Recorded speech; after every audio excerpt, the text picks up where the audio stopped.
बहुत समय पहले, जब अंकोर साम्राज्य की महिमा अपने चरम पर थी, उस समय एक महान राजा हुआ करता था, सूर्यवर्मन प्रथम। वह केवल एक विजेता नहीं, बल्कि एक गहरे आस्था रखने वाले धर्मनिष्ठ शासक भी थे।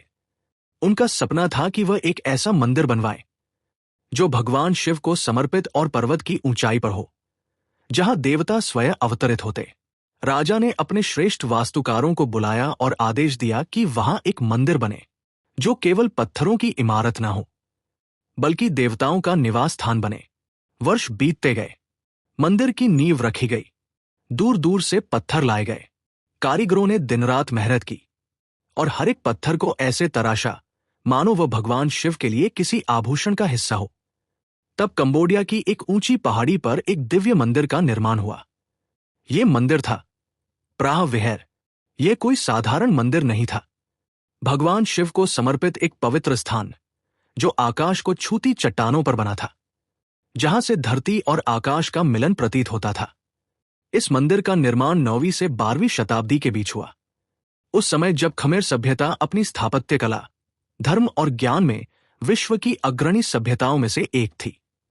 प्राह विहार उस कला का अद्भुत नमूना था, जहां पत्थर जीवित हो उठते, देवी देवताओं की मूर्तियां, कथाओं के दृश्य और एक दिव्यता जो केवल वहां जाने पर ही अनुभव होती।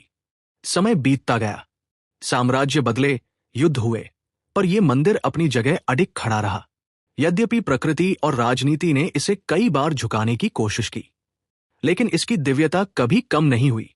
यह मंदिर आज भी खड़ा है, केवल एक स्थापत्य चमत्कार के रूप में नहीं, बल्कि खमेर संस्कृति, श्रद्धा और इतिहास की आत्मा के रूप में। मंदिर पर्वतीय क्षेत्र में स्थित था, डांगरेक पर्वत श्रृंखला पर। यह क्षेत्र आधुनिक काल में कंबोडिया और थाईलैंड की सीमा के पास आता है। यहीं से एक जटिल और भावनात्मक विवाद की शुरुआत होती है।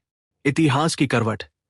जब उपनिवेशवाद के दौरान 1904 में फ्रांसीसी शासन के अधीन कंबोडिया और थाईलैंड, जिसका उस समय नाम था सियाम, के बीच सीमा निर्धारण की प्रक्रिया हुई। फ्रांस ने एक नक्शा तैयार किया जिसमें प्राह विहार मंदिर कंबोडिया के हिस्से में दिखाया गया। थाईलैंड ने उस समय कोई विरोध नहीं किया, जो शायद अनजान थे या फिर फ्रांस की ताकत की वजह से चुप थे। लेकिन दशकों बाद, जब फ्रांस इंडो चाइना से हट गया और कंबोडिया स्वतंत्र हुआ, तो थाईलैंड ने इस मंदिर पर अपना अधिकार जताना शुरू किया। 1950 के दशक में विवाद ने गंभीर रूप लिया। दोनों देशों ने अपने अपने ऐतिहासिक दस्तावेज और मानचित्र निकाले, लेकिन समाधान नहीं हुआ। मंदिर अब सिर्फ एक ऐतिहासिक धरोहर नहीं था, अब यह राष्ट्रीय अस्मिता का प्रतीक बन चुका था। फिर आया वर्ष 1962, जब यह विवाद अंतर्राष्ट्रीय न्यायालय पहुंचा। कोर्ट ने ऐतिहासिक साक्ष्यों के आधार पर यह निर्णय दिया कि प्राह विहार मंदिर कंबोडिया का हिस्सा है। थाईलैंड ने विरोध के स्वर के साथ निर्णय स्वीकार तो कर लिया, पर दिल से कभी नहीं। मंदिर शांति का स्थान होना चाहिए था, लेकिन वह धीरे धीरे राजनीति, युद्ध और खून खराबे का मैदान बन गया। समय समय पर दोनों देशों की सेनाएं इस क्षेत्र में आमने सामने आती रहीं। 2008 में जब यूनेस्को ने प्राह विहार को विश्व धरोहर स्थल घोषित किया, तो विवाद फिर से भड़क उठा। थाईलैंड ने कहा कि इस कदम से मंदिर के आसपास की जमीन पर उसका दावा प्रभावित होता है। फिर 2011 में कंबोडिया ने एक बार फिर अंतर्राष्ट्रीय न्यायालय का रुख किया और कोर्ट ने कहा कि मंदिर के आसपास का क्षेत्र भी उसी निर्णय के तहत आता है, यानी वह भी कंबोडिया का ही भाग है। अब साल 2025 में यह विवाद फिर से दोनों देशों के बीच युद्ध की शक्ल लेने लगा है। हाल ही में दोनों देशों की सेना फिर से आमने सामने खड़ी हो गई, जिसमें मासूम लोगों की जानें जा रही है।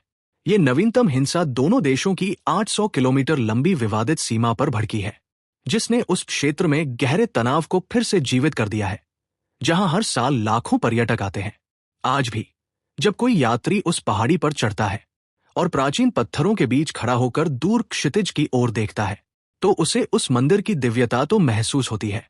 प्राह विहार सिर्फ पत्थरों का मंदिर नहीं है, वो युद्ध और शांति, धरोहर और अधिकार, आस्था और सत्ता सबका संगम है।